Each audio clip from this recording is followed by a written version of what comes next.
Oke, ya jumpa lagi bareng saya ya, Saiful Hadi.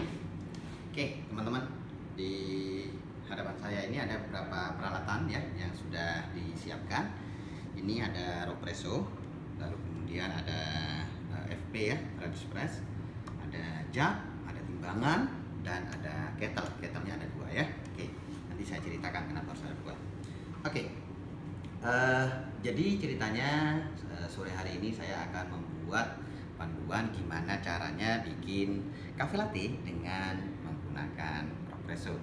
Dan untuk susunya kita akan pakai kental manis sebagai pengganti dari fresh milk supaya teman-teman bisa lebih mudah dan murah ketika latihan di rumah ya.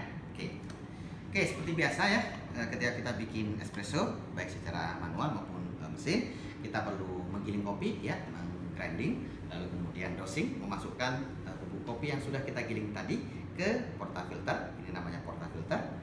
Lalu kemudian leveling, setelah leveling kita akan tapping dengan menggunakan temper ini. Biasanya kalau beli Ropresso tidak disertakan ya temper yang seperti ini, jadi kita harus beli terpisah. Baru kemudian kita klip portafilter ya sebelum dimasukkan ke dalam ini Ropressonya, baru kita masukin ya ini, dan terakhir langsung kita ekstrak, jangan dibiarkan berlama-lama ya, seperti itu. Oke, kita akan giling sekaligus blending.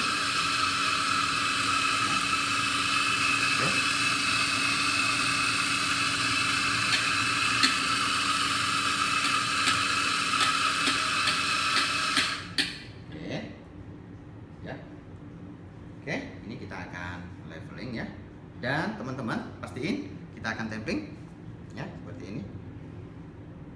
Oke, sekali saja, baru kemudian kita poles ya. Jika ada kotoran dibersihin ya. Oke, seperti itu. Nah teman-teman, ini ketika kita masukin ke dalam portanya Ropresso, baru kita akan isi airnya ya. Untuk suhu air yang saya gunakan ada di kettle yang sebelah kirinya saya, 93 derajat Celcius ya. Oke, kopi yang saya gunakan tadi sekitar 18 gram. Oke, kita akan timbang airnya. Oke, seperti ini ya. Suhu tidak harus menggunakan 93 ya sebagaimana yang saya pakai. Boleh di antara 90,5 sampai 96 ya, seperti itu. Oke, kita akan turunkan Ropressonya ya, kita amankan ininya, timbangannya. Baru kemudian kita akan berikan prainfusi sebentar ya, seperti ini. Dan jangan lupa untuk cangkir disiapkan juga. Mau langsung ditimbang juga boleh gitu ya. Nah, untuk yang kettle satunya lagi yang di sebelah kanan saya, ini akan saya gunakan untuk melarutkan kental manis nantinya ya. Seperti itu. Oke. Sekarang saya akan lakukan ekstraksi untuk waktunya 20 sampai 30 second ya. Oke. Seperti ini. Jika teman-teman merasa sekali tekan sudah cukup, ya sudah, nggak ada masalah ya. Untuk waktu kita ikutin yang standar 20-30 second dengan variasi 3 second ya. Ini kita gunakan di yang minimal ya. Oke, 22 second.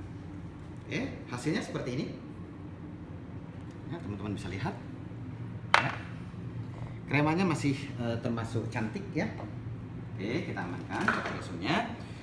Berikutnya kita perlu menyiapkan susunya ya, kental manis.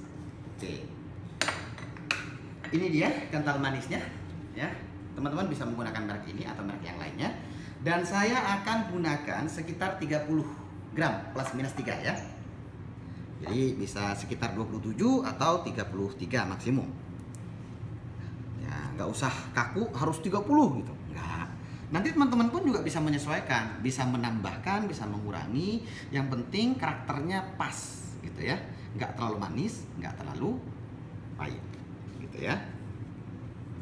Seperti ini. Kita akan timbang. Ya, 30 plus minus 3. Oke. Oke. Bentar, masih. Oke. Oh, ya. Nah, kental manis ini perlu kita cairkan. Ya, tentu saja dengan air yang hangat, jangan terlalu panas ya. Saya menggunakan air dengan temperatur 60. Ya, ini dia temperatur yang bisa kita lihat bareng-bareng, 60 ya. Oke. Berapa banyak airnya? Saya akan tuangkan antara 175 sampai 190. Ya, seperti ini. Nggak usah di sirkular ya, tuangannya begini aja, biasa aja. Kan nanti kita akan aduk. Oke. Yap, segini ya. Saya gunakan di 185. Nah, ini kita aduk. Wow. Kita aduk. Nantinya agar hasil manual steaming menggunakan alat sederhana ini ya, French press gitu ya. Ini kapasitasnya 350-an gitu ya. Kalau penuh. Ini perlu teman-teman ketahui ya.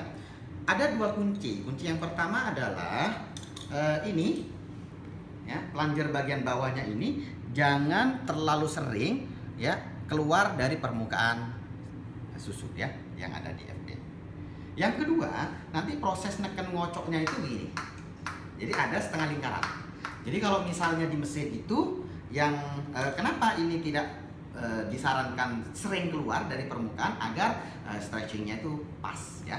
Lalu kenapa mutarnya menekan dan ngocoknya memutar gitu ya, supaya rolling ya, susu yang ada di dalam FP ini berputar dan berpusar sehingga emulsi satu dengan yang lainnya antara susu dan busanya maksud saya ya. Oke, kita akan coba seperti ini ya. Hati-hati misalnya muncrat karena ini FP lama ya. Seperti ini. Nah, ini sekarang di sini kenaikannya sekitar 1 cm. Ya.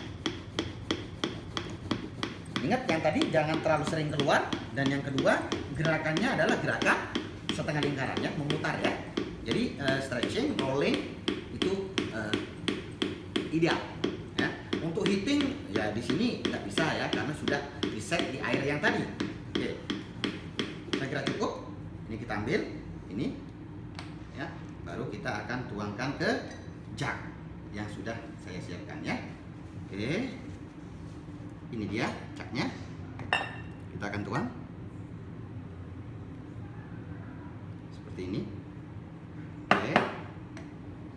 Oke, kita akan coba pouring. Apakah bisa? Nah, saya juga belum tahu ya. Oke, kita akan coba. Ya, tuang kayak biasanya. Ya, seperti ini.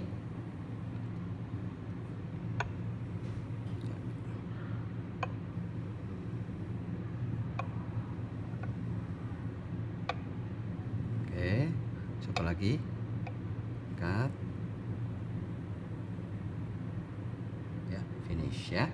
Jadi ternyata bisa seperti ini ya hasilnya. Okay. Please enjoy. Jadi dengan alat yang tidak selalu harus mesin, dalam hal ini espressonya diwakili oleh Rockpresso, dan lalu kemudian untuk manual steamingnya kita menggunakan FP ya, dan bahannya juga kita gunakan kental manis ya, murah dan mudah didapatkan sehingga kita bisa lebih berpeluang untuk praktek di rumah. Saya kira demikian, teman-teman bisa mencobanya di rumah, tidak harus punya mesin ya. Bahkan kopinya ya, kalau misalnya mau diganti tidak menggunakan espresso dengan Rockpresso tadi bisa.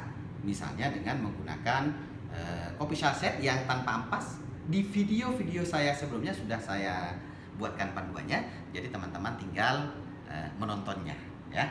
Silahkan ada di playlist manual latte art ya. Oke, semoga bermanfaat.